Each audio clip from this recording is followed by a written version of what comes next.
Hello दोस्तों, VK परिवर्तन class में सभी भाइयों का स्वागत है। जैसा कि आप जानते हैं, हमारे यहाँ कक्षा 11 की यूपी बोर्ड एनसीईआरटी की नई बैच स्टार्ट हो चुकी है, जिसके साथ साथ में एयरफोर्स चेस ग्रुप, वाई ग्रुप की भी क्लासेस साथ साथ दी जा रही है। क्योंकि आपके कैरियर की शुरुआत क्लास 11 से हम इसलिए कर रहे हैं, जैसे आने वाले समय में आप जल्द से जल्द सफलता हासिल करें और अपने माता पिता का नाम रोशन करें।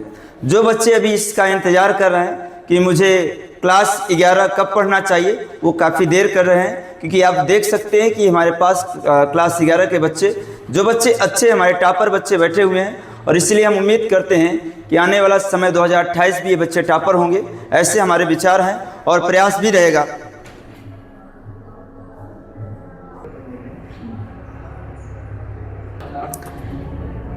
इंजीनियर वीके परिवर्तन क्लासेस भोपालपुर भुंडा कक्षा प्रयागराज में आपका स्वागत।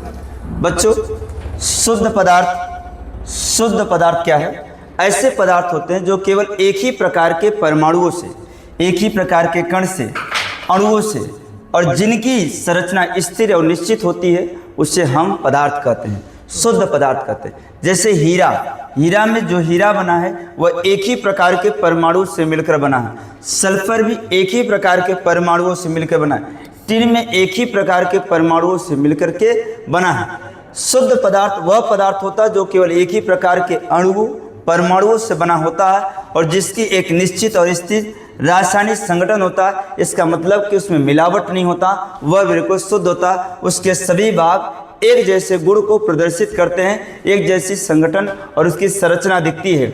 एक प्रकार के कण, शुद्ध पदार्थ में केवल एक प्रकार के अणु या परमाणु होते हैं। जो अणु या परमाणु होते हैं, निश्चित रासायनिक संगठन। शुद्ध पदार्थ का रासायनिक संगठन हमेशा समान होता है। स्थिर गुण क्या है? शुद्ध पदार्थ के भौतिक और रासायनिक गुण स्थिर होते हैं, ये बदलते नहीं हैं। पदार्थ की अवस्थाएं भौतिक गुण में आती हैं। बच्चों, आइए हम लोग समझते हैं। जैसे गोल्ड में आप किसी प्रकार का मिलावट नहीं पाएंगे, इसलिए कहा जाता है 24 कैरेट का सोना शुद्ध सोना होता है। बच्चों, कॉपर वायर हो गया, शुगर हो गया, साल्ट हो गया, हाइड्रोजन गैस हो गया, डायमंड, ये सब क्या है बच्चों? शुद्ध पदार्थ है। एक ही प्रकार के परमाणु या एक ही प्रकार के अणुओं द्वारा मिलकर बने हैं। आगे हम समझेंगे कि परमाणु तथा अणु क्या होते हैं। आइए बच्चों समझते हैं कि तत्व क्या है। तत्व शब्द की उत्पत्ति रॉबर्ट बायल द्वारा हुआ था, लेकिन इसकी परिभाषा एंटोनी लेवाजिए ने दिया, जिन्होंने रसायन विज्ञान के जनक भी हैं। आवर्त सारणी में अभी तक ज्ञात तत्वों की संख्या 118 है। 118 तत्वों में धातु भी हैं। इनके भाग होते हैं बच्चों, धातु, अधातु और उपधातु। ये सभी मिलकर के इनकी संख्या 118। आगे आप चलेंगे तो समझेंगे कि धातुओं की संख्या कितनी है, उपधातु कितने हैं और अधातुओं की संख्या कितनी है। बच्चों, तत्व क्या है? तत्व किसे कहते हैं? एलिमेंट किसे कहते हैं? ऐसे पदार्थ जो केवल एक ही प्रकार के या परस्पर रासायनिक परमाणुओं के संयोग से बने होते हैं और जिसे रासायनिक विधियों द्वारा सरल पदार्थों में विभाजित नहीं किया जा सकता है, उसे तत्व कहते हैं। जैसे बच्चों, हाइड्रोजन, ऑक्सीजन, सोना, चांदी, लोहा आदि जैसे ये सभी पदार्थ क्या कहलाते हैं बच्चों? तत्व कहलाते हैं। इन्हें हम रासायनिक विधियों से अलग नहीं कर सकते हैं। ऐसे पदार्थ जो केवल एक ही प्रकार के परमाणुओं से बना होता है और जिसे रासायनिक विधियों द्वारा अलग नहीं किया जा सकता। जैसे माय डियर, हम आपसे बात करें कि कार्बन में 6 और परमाणु क्रमांक, परमाणु भार 12। आप जानते हैं कि पहली कक्षा में 2 इलेक्ट्रॉन और इसके बाहरी कक्षा में 4 होते हैं, तभी तो 4 2 6 होंगे। इसके नाभिक में प्रोटॉनों की संख्या 6 होगी। जितने इलेक्ट्रॉन होते हैं उतने इसमें प्रोटॉन होते हैं। इसके नाभिक के बीच में मैं बाहर ऐसे दिखा। आगे चल के आपका चैप्टर है परमाणु संरचना, उसमें विधिवत पढ़ेंगे, तो यहाँ हम लोग इसकी चर्चाएं उतना नहीं करेंगे। ये एक ही प्रकार के परमाणुओं से मिलकर बना है। चलिए, जैसे बात करें बच्चों कि कोई मकान या भवन है, वह एक ही साइज के ईंटों से बना है, लेकिन पूरा भवन का निर्माण हुआ है, तो वो जो ईंट है वह एक ही प्रकार का हम तत्व मान सकते हैं। एक ही प्रकार के परमाणुओं से मिलकर बना इतना बड़ा अणु या परमाणु या पहाड़ समझ सकते हैं बच्चों से। आइए हम लोग समझते हैं यौगिक क्या होता है, कंपाउंड क्या होता है, यौगिक की परिभाषा में क्या शामिल है बच्चों।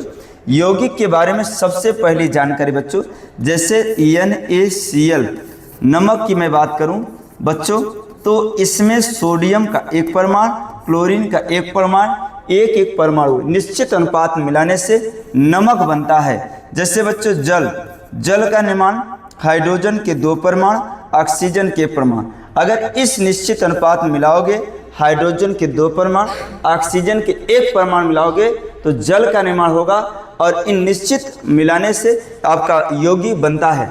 2 या 2 से अधिक रासायनिक तत्वों के निश्चित अनुपात में संयोजन से मिलाने के परिणाम स्वरूप यौगिक का निर्माण होता है। जैसे बच्चों पानी में हाइड्रोजन और ऑक्सीजन से बना है, हाइड्रोजन के 2 परमाणु, ऑक्सीजन का 1। नमक सोडियम और क्लोरीन के मिलाने से बना है। चीनी में बच्चों कार्बन, हाइड्रोजन और ऑक्सीजन, जैसा कि आगे आप और इसे देखेंगे बच्चों। कार्बन डाइऑक्साइड CO2 में कार्बन का 1 परमाणु, ऑक्सीजन के 2 परमाणु मिलकर के कार्बन डाइऑक्साइड बनाते हैं। चलिए बच्चों आगे समझते हैं अशुद्ध पदार्थ क्या होता है। 2 या 2 से अधिक पदार्थों से बने मिश्रण को अशुद्ध पदार्थ कहते हैं। किसी भी अनुपात में मिलाएं, उनके संगठन के गुण एक समान नहीं होते हैं। जैसे पानी में बालू मिला दो, ये हमारा मिश्रण बनेगा, अशुद्ध पदार्थ कहलाएगा। इनकी संगठन और पीतल, कांसा ये भी अशुद्ध पदार्थ में आते हैं।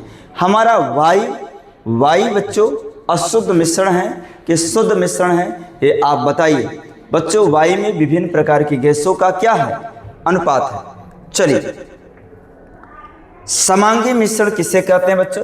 एक ऐसा मिश्रण जिसमें सभी घटक समान रूप से वितरित होते हैं और मिश्रण पूरे भाग में एक जैसा दिखाई देता है। इसका मतलब कि आप मिश्रण के किसी भाग को देख करके उसके घटकों को अलग अलग देख नहीं सकते हैं, पहचान नहीं सकते हैं। जैसे बच्चों पानी में अगर मैं नींबू का रस मिला दूं, तो नींबू का रस मिलने के बाद क्या पानी और नींबू के रस को अलग अलग कर सकते हो या देख सकते हो? ऐसा नहीं कर सकते हो।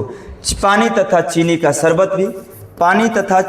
शरबत ही बच्चों ये हमारा होता है मिश्रण, समांगी मिश्रण। समांगी मिश्रण को विलयन भी कहते हैं। 2 या 2 से अधिक पदार्थों को समांगी रूप से मिलाने से प्राप्त नए पदार्थ को विलयन कहते हैं। विलयन में 2 चीज़ें होती हैं, विलेय होती हैं, विलायक होते हैं, जिसे आप आगे कक्षा 12 में भी विधिवत पढ़ेंगे और 11 में भी इनकी जानकारी आपको थोड़ा थोड़ा प्राप्त होगी बच्चों। समान रूप से वितरित घटक, मिश्रण के सभी घटक पूरे मिश्रण में समान होते हैं, उन्हें अलग अलग देख नहीं सकते हो, पहचान नहीं सकते हो, एक जैसा दिखता भी है। एकल चरण समांगी मिश्रण में केवल एक ही चरण होता है, ठोस होता है, तरल होता है या गैस होता है।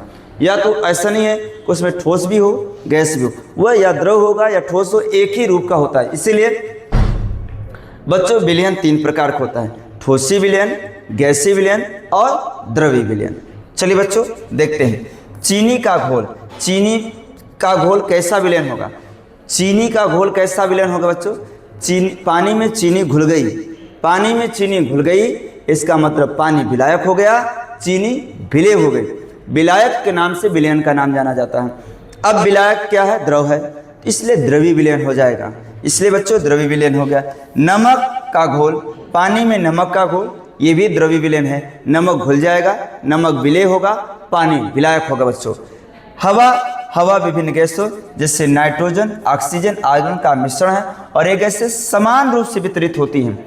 ऑक्सीजन 21%, नाइट्रोजन 78%, बाकी आर्गन गैस होती है। इनका अनुपात निश्चित होता है। सिरका, पानी में एसिटिक का घोल, पीतल, तांबा तथा जस्ता का मिश्रण भी समांगी मिश्रण होता है। कैसा होता है, समांगी मिश्रण होता है बच्चों। आइए लेकिन एक चीज समझिए, तांबा तथा पीतल कौन सा विलयन होगा बच्चों, ठोसी विलयन होगा। कैसा होगा, ठोसी विलयन होगा। आइए हम समझते हैं बच्चों विषमांगी मिश्रण क्या होता है। अभी बारात का समय चल रहा है, जो पटाखे बजाए जाते हैं ये क्या है बच्चों, विषमांगी मिश्रण होते हैं।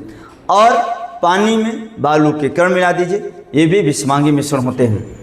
ऐसा मिश्रण जिसमें घटक समान रूप से वितरित नहीं होते हैं, मिश्रण के विभिन्न भाग अलग अलग दिखाई देते हैं। इसका मतलब कि आप मिश्रण विभिन्न भागों को देख सकते हैं, उनको आसानी से पहचान भी सकते हैं, अलग भी किया जा सकता है बच्चों। समान रूप से वितरित घटक नहीं होते हैं, मिश्रण के घटक पूरे मिश्रण में समान रूप से फैले नहीं होते हैं। अलग अलग भाग, मिश्रण के विभिन्न भागों को आसानी से पहचाना जा सकता है। एक से अधिक चरण, विषमांगी मिश्रण एक से अधिक चरण हो सकते हैं, जैसे ठोस, तरल, गैस। उसमें किस विभिन्न प्रकार के चरण हो सकते हैं। वह न उसे गैसीय विलयन बोल सकते हैं, न तो द्रवीय विलयन बोल सकते हैं, न ठोसीय विलयन हो सकते हैं, क्योंकि उसमें कई विलयन द्रव के रूप में है, ठोस के रूप में होते हैं, उपस्थित होते हैं। आइए बच्चों, रेत और पानी का मिश्रण विषमांगी मिश्रण होगा बच्चों। रेत और पानी, तेल और पानी, तेल में अगर पानी में अगर तेल डालेंगे, तेल अलग से तैरेगा, पानी अलग से होगा, ये दोनों विषमांगी। कंक्रीट, रेत, बजरी, सीमेंट का मिश्रण, ये सब जो आप घर बिल्डिंग बनाने में, ये सब आगे आप चल करके कंपटीशन में यस ग्रुप, वाई ग्रुप या किसी एग्जाम की तैयारी करते हैं कंपटीशन की, उनमें सब आता।